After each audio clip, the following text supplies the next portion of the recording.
So what makes a best-selling course? Well, there are a number of strategies that we need to be very well aware of right from the beginning so that we know why we're doing the things that we're doing. We need to understand the agenda and the criteria that are involved when it comes to how your course is recognized as a bestseller, so that we can focus only on the strategies that are going to increase those algorithms and increase that opportunity of us moving to page one, to the top notch and trending, and to the best-selling course status. So let's have a look at what some of those might be.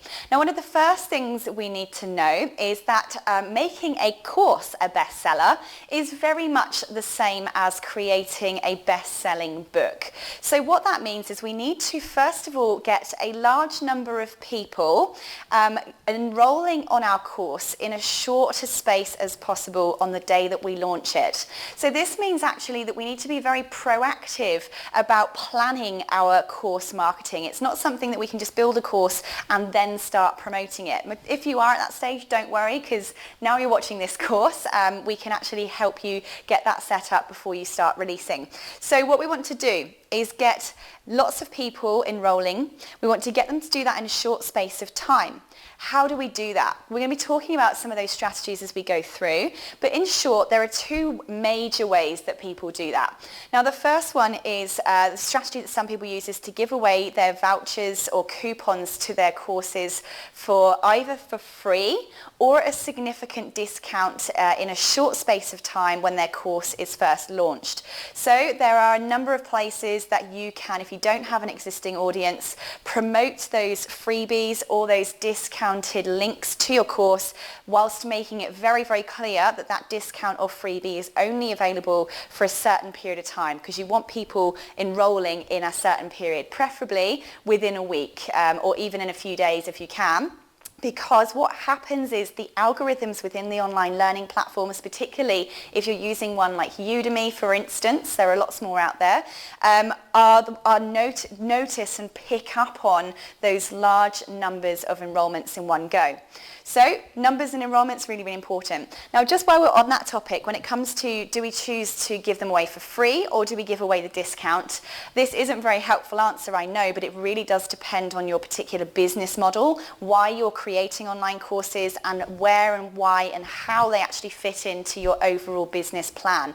I don't know whether online courses are your primary source of income or whether they are just a lead generation tool that you're using, or whether they are a single income stream from a multiple series of different income streams, depending on how your business works.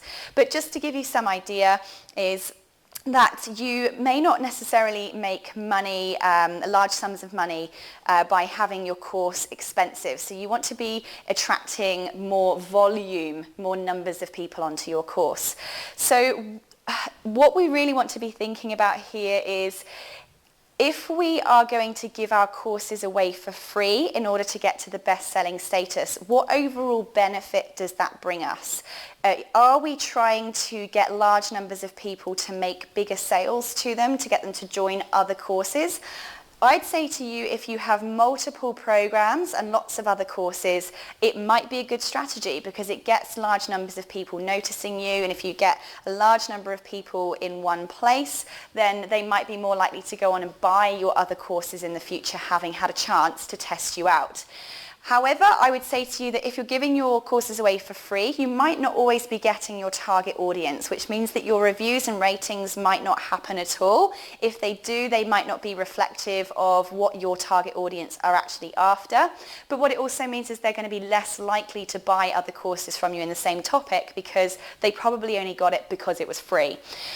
What we want to be thinking from a business point of view here is you've put a lot of time and effort, you've given good value, you really want to be getting paid for it. So my strategy is I actually very rarely give away any of my courses for free. When I do a new one, I might give maybe 20 links away to my best paying customers, my existing customers who already pay me and work with me. that's because it's more of a thank you for doing business with me, and as a I know they're more likely to give me reviews, honest reviews. They've worked with me, they know me.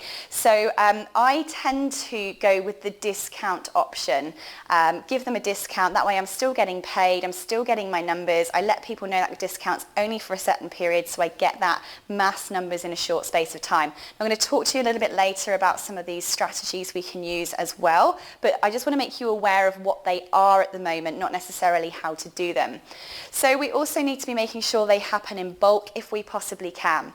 Now, another consideration, another factor that makes our course sell more is continuous enrollments. So we don't just want a whole bulk of enrollments right at the beginning on launch day and then never get anything again.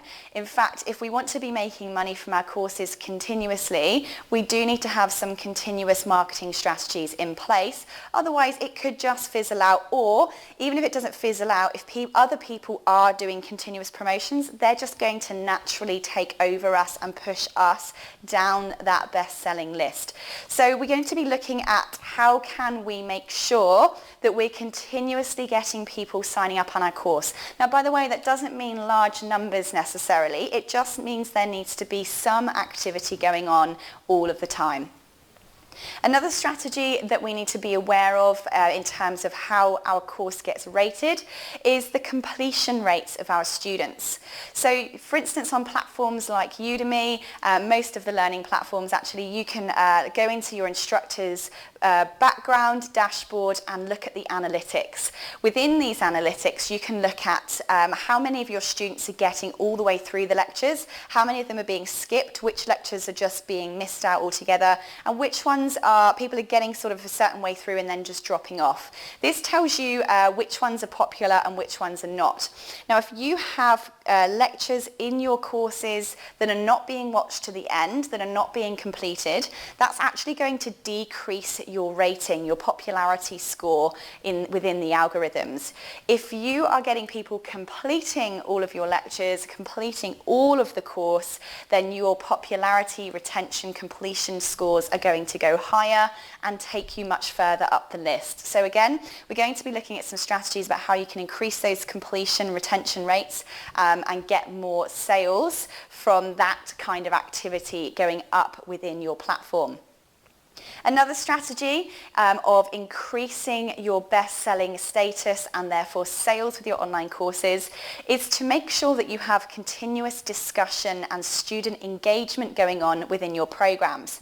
Student engagement, discussion, activity, messaging, responses to and from and in between you and your students actually carries significant points within the algorithms as well. It gets noticed by those systems, and that also increases your rating. Again, your response time is very important to that. If it takes you a few days to respond, it decreases your engagement rating and pulls you down that list. If your response time is very fast, it lifts you up. So if you're looking at earning a passive income by being an online instructor, be aware that it's not all passive. If you really want to be up there making the top dollars, there are people on there that are very comfortably turning over 5 figures a month, some people even more.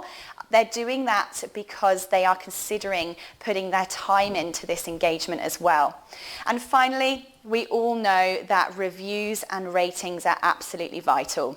Now, in the platforms such as Udemy, there are 2 different types of ratings. You have your internal course ratings and you have your external ones. What we mean by the internal ones is when your students get to 10% of your course, having watched 10% of it, they actually get a little pop-up box from within the course itself that says, how are you enjoying the course so far? And asks them to rate it out of 5 and provide any feedback. Now, the rating that's given at that point, 10% of the way through inside the program, is also taking into consideration, as well as the external one, which is the overall 5-star rating that you get from your students that the whole world can see, basically. So what we want to be doing is to getting as many of our students as we possibly can, giving us good, honest reviews, preferably star ratings and comment ones as well. So we're going to be looking a little bit at some of the tricks and techniques that we can use to do that. So they are the main criteria that that we need to be well aware of when it comes to making sure that we are positioning our course and designing our marketing in a way that's going to get us maximum sales.